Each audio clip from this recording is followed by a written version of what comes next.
nyata yang dijalankannya. Bukti nyata yang dijalankannya, mata yang didengnya kan penipuan.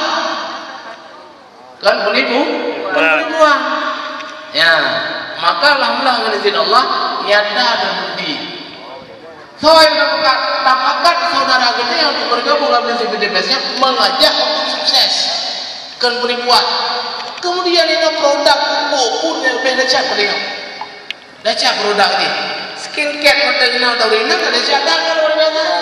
Produk luar biasa, masya Allah. Yo bisnis PTBS. Maka lamanya ini udah sumato madok botrono yang hasil beliau dari PTBS. Jalan kami seperti itu, gue bersetuju.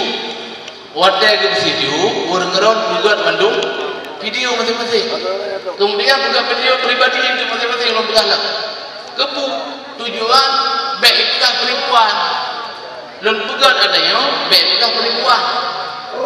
Ya, alhamdulillah luar biasa Allah. Walaupun Sirodua di Dordayo yang hadir yang jauh karena kadang-kadang pas hanapan jadwal di. Ya, jadi urang-urang boh kibangun pembah orang ada pinang mana tak budak video sebelum lagi bubunuh HP yang video buduh bukti yang bawa kan penipuan yang bawa PTBS-nya kan untuk dapat urang yang bisnis